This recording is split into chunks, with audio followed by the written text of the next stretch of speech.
Okay, today I'm going to do a review on the Kobalt 40 volt max 20-inch push mower. So I've been watching this lawnmower all summer. Normally this sells for $349 or $379, I think. Yesterday I was in Lowe's and I saw it on sale for $199.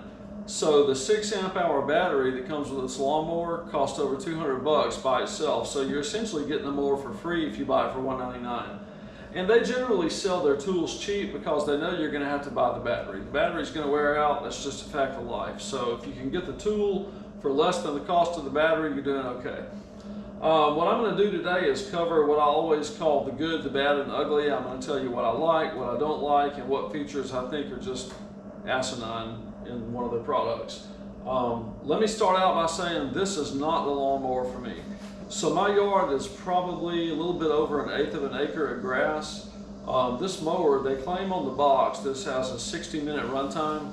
I think we got about 50 minutes of runtime out of the battery, and I had fully charged the battery. So the 6 amp hour battery takes about an hour and 45 minutes to charge up with an 80-watt charger, and that gave me about 50 minutes of runtime. So as with most of the Kobalt tools and a lot of other products, you really can't trust the advertised runtime they put on it. I've got several Kobalt tools. I've got a couple of chainsaws, pole saw, weed eater, blower. None of those actually give me the full time they claim that you have. And so the runtime is what it is. So when you turn the mower on, it's either on or it's off. You can't, there's not different levels of power like there is with a blower, chainsaw, or any other tool. The switch is either on or off. So when you turn it on, it just runs until the battery runs down. Now, there's a load that's put on the mower that may vary the runtime because as you mow thicker grass, it puts a heavier load on the brushless motor. That puts a heavier load on the battery, more current draw, which can make your battery run down faster.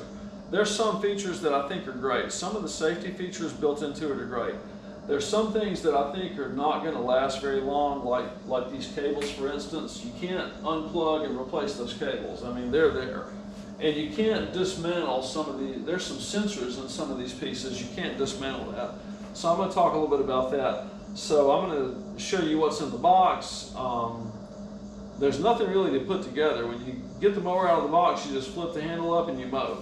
You put the battery in and mow. So there's really nothing to put together, but I'm going to show you what all came in the box and then talk about the features. Okay, let's start by seeing what's in the box. So, of course, you get the lawnmower in the box. You also get a grass catching bag and a frame for that, which goes on the back of the lawnmower. I'm not going to put that on. That's not something I would ever use. You get a guard, which you can mount on the side of the mower right here. Underneath that. So if you want to mulch, you leave that down. If you don't want to mulch, you lift that up and you put the guard on.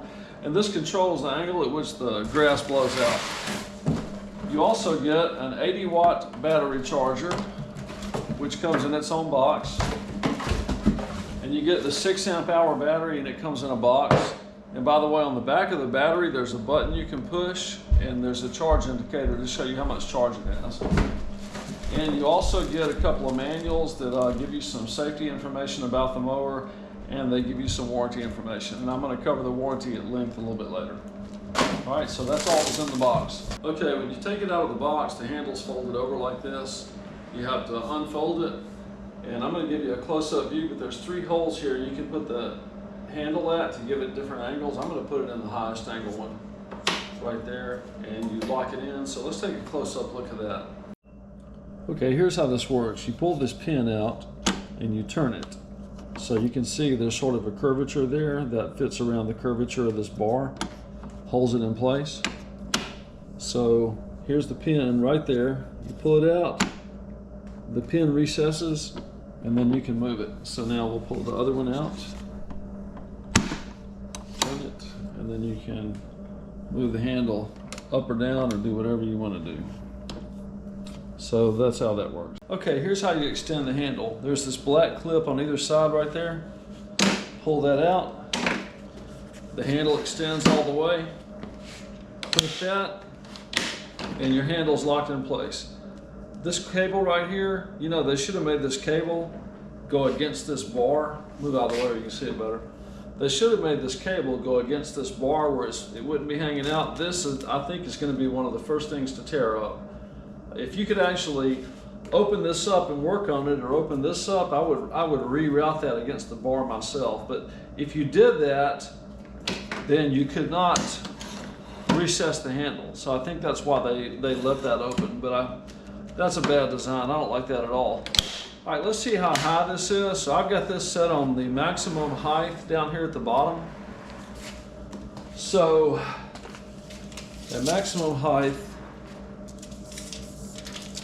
the mower handle is between, right here is about 41, over here goes up to about 46. Between 41 and 46. So I'm 6 feet tall. That's probably right about the right height. I may actually make it a little bit lower. Just lower it down 1 notch. Right there. So it's on the right here. It's on the middle hole right there. All right. So on the middle hole, this is a lot more comfortable for me. That's 36 and 41. So this is about right for me, for somebody 6 feet tall. Now notice on this, let me bring the camera over and let's look at the top. You see these holes? There's a hole there, and you can't see, there's another hole down there. But when you unsnap these clips, like that, this thing goes all the way down. There's no hole in the middle where you could actually clip it down there. And there's another thing to think about. The engine will not turn on unless this is fully extended. And I'll show you that in a minute.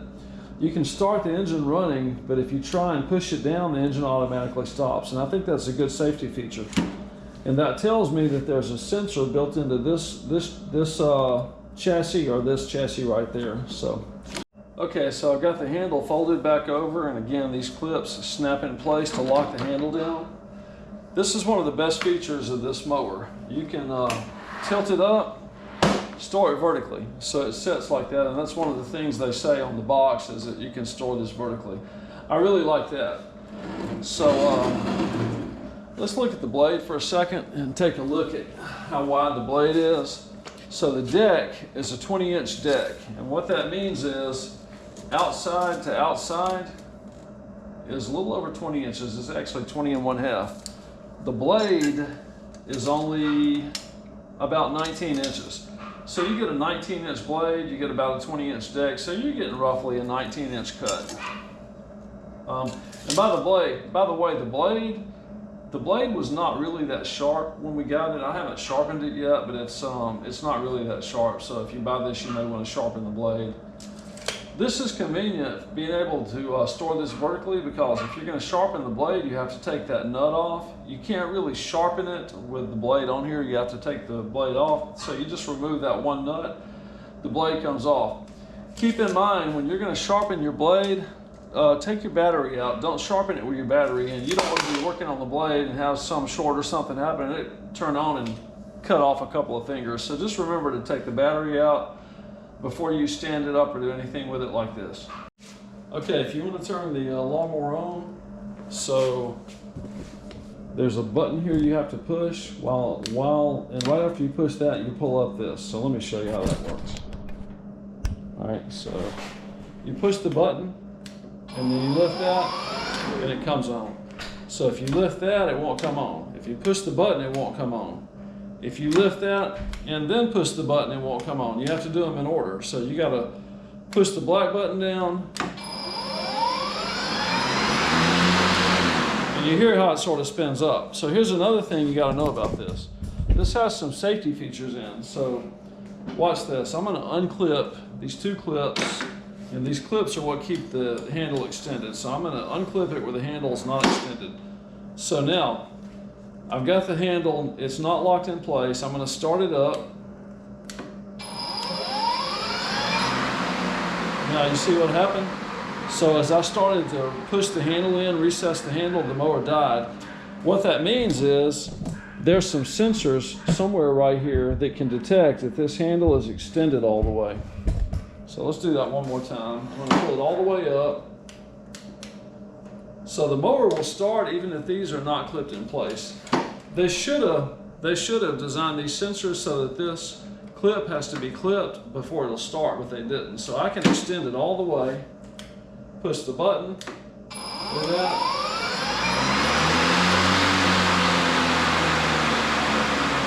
So it dies. So somewhere after it recesses in 4 to 5 inches, the sensor detects that the handle is going down and it turns off the lawnmower. So if this is all the way down and the clips are pushed in place, push the button, push this back, it will not work. The handle has to be extended all the way to make this work. There's no way you can make this thing turn on. And I've tried every way I could think of. So also, if the handle is folded over, it won't turn on either. So the handle has to be all the way out.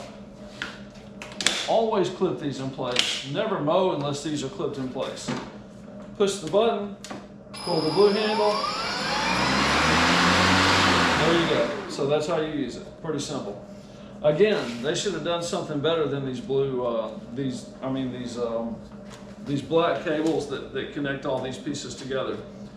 So there's an electrical switch in here. There's 2 of them that operate, that are triggered by this and this. And if you push this, you can hear something like a relay click or a switch. There's also a sensor here that knows that the handle's extended. There's also some sort of sensor down here that knows that the handle is folded over, because if I do this right now, if I unclip it and I stand up like this, okay, and I try and crank it, it will not crank. So the handle has to be inclined at a certain angle before it'll crank. Now see, I don't have this locked in place, and it will crank. Let's see where it starts at.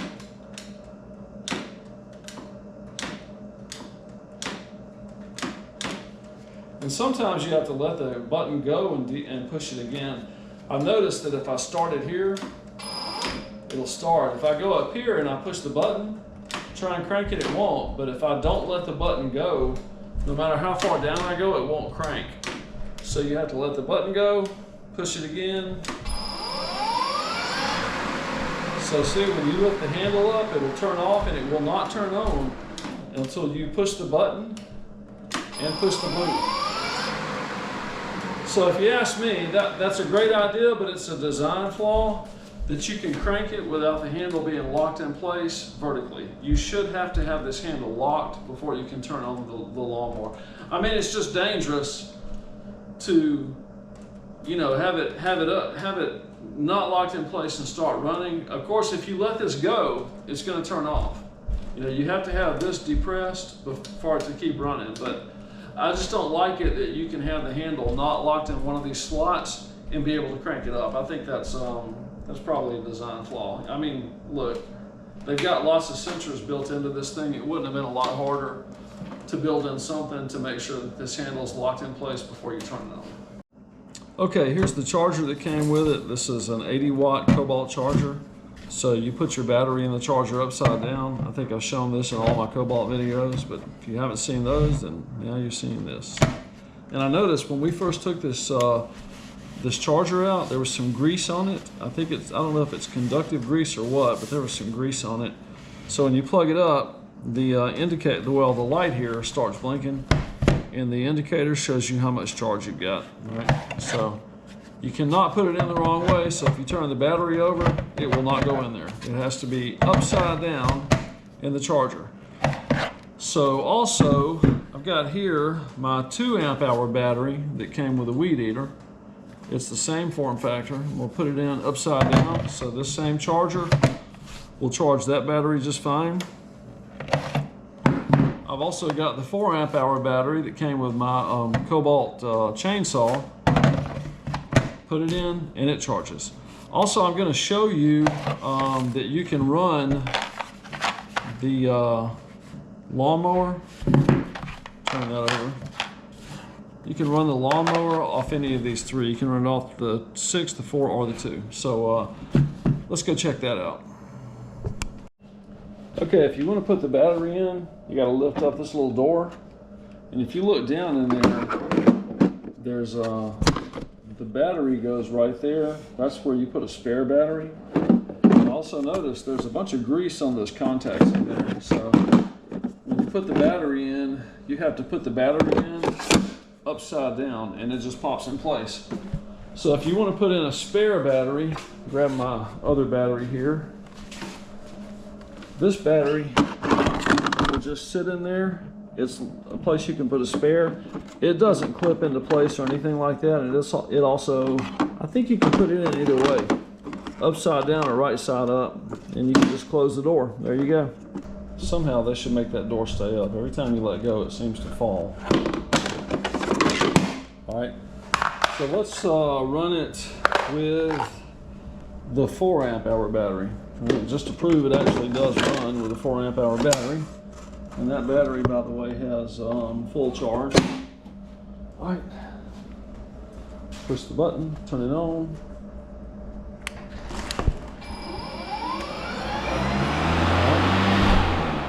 All right, so it runs with a 4 amp hour battery. Let's take that out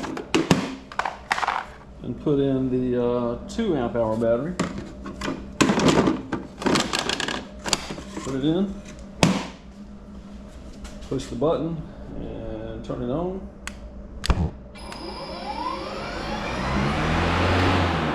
Okay, so it runs with all 3 batteries. Okay, if you're going to put the grass catcher on, it goes on the back. The first thing you have to do is take out the guard. So you lift that up, and inside here is a guard. So there's a handle built into it. You just reach in, get the handle, and pull it right out. And notice we mowed some without the guard, so there was still a lot of grass up in there. But this edge of the guard sort of matches the curvature of the deck, and it just goes in and out. It doesn't snap in place. You just push it in, pull it out, and after you pull it out, you put the grass catcher on, the grass comes out right there. So let's do that now. Okay, here's how this thing works. So one end of this has hooks. Those hooks hook onto the lawnmower. The other end goes inside this bag. Make sure the Kobalt 40 volt MAX emblem is on the top. So you push it into the bag. And on this, you have these little things that hook around these bars. You have to put the outside edges on first. This thing's sort of a pain to put on, but after you do it once, you know, you'll figure it out. It's not that hard. So you hook these around the bar just like that, and you do this piece around that bar. Do the other piece. I would never use this thing. I'm just going to video this in case there's somebody out there that says, hey, I can't figure out how to get this thing together. So then you pull this top piece around, hook these others on just like that. Well, this one doesn't want to cooperate. All right, so there it is. And there's something in there, I don't know what that's for. All right, so now when it's on, looks just like that. All right, let's bring the mower over here. You lift up the back guard on the mower, and again, you have these hooks. These hooks, uh-oh, drop the camera. These hooks go over this bar right here, all right? So let's see how that works. Pick that up, hook it over the hooks. I mean, it's easier if your hand is inside the handle. And then you let the top down, just like that. There you go. Let's see if I can get a better view of it. So let's pick it up. All right, it's off. Now, put these hooks on, just like that, see on both sides, and just let it go. And then this closes. There you go. Your grass catcher's on. That's it. Okay, so I got this cheap sound meter off the Google Play Store. What I'm going to do is set my phone on the ground. With me talking, it's between 60 and 70 decibels. It ought to be a lot higher than that with the mower running. So what I'm going to do is turn the mower on and let you watch the sound meter. So let's get the mower going.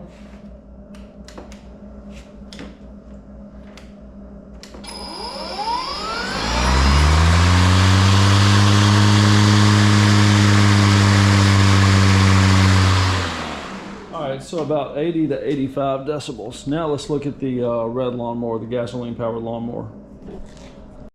Okay, so I've got my old red lawnmower, my gasoline powered lawnmower, and I think this thing's like 10 or 11 years old. It's always been running. I've had to replace a couple of pieces, but overall it's been a great mower. Let's set the phone right here, get real quiet. So down to about 38 or 40 decibels. So let's crank it up and see what we get. I'm gonna set the phone or the camera down for a second.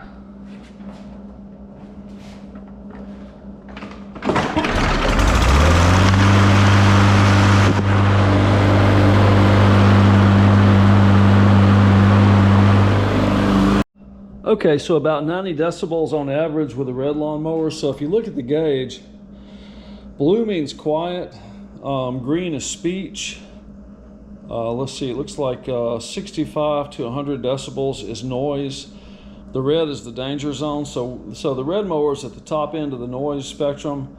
The Kobalt mower is about 85, so it's about midway through the noise, so it's not really in the danger zone, so that's good. So it runs pretty quiet.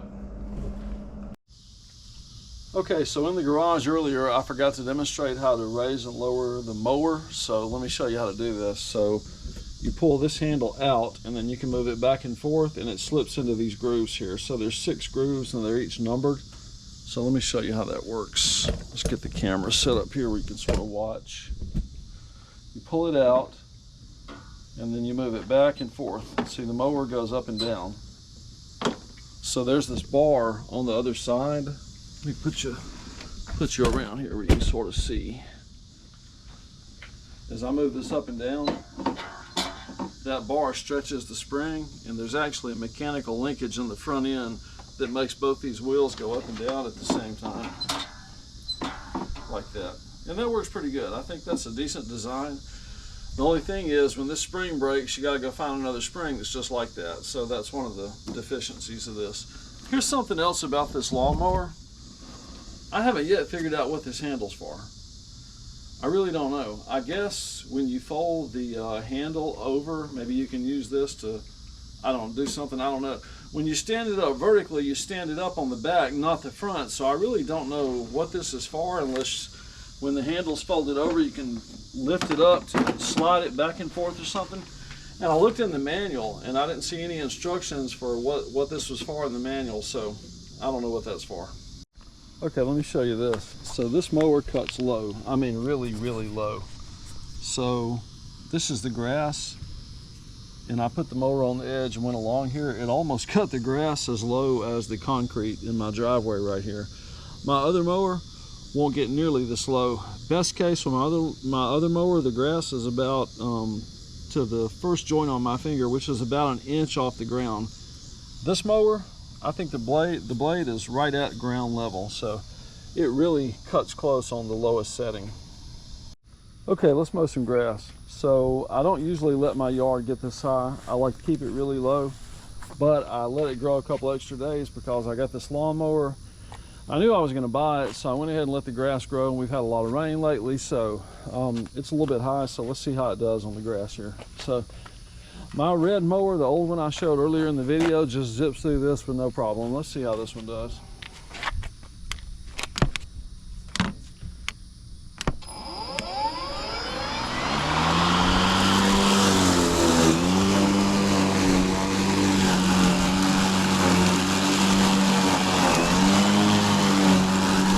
It's a lot lighter, but it's harder to push.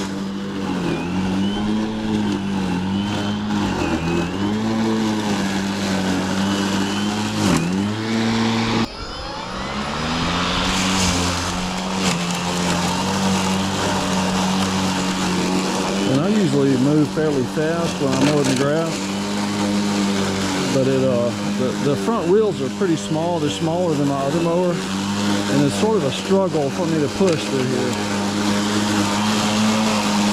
So it seems to be doing okay.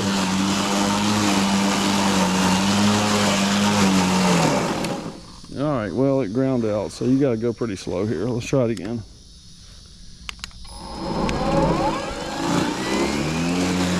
And I'm not in mulch mode. See, it's blowing out the side.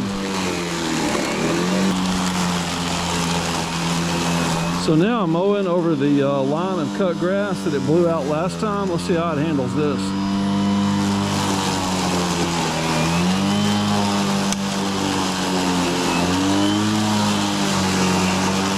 If I go really slow, it's fine, but if I speed up, it's gonna ground out or just not cut.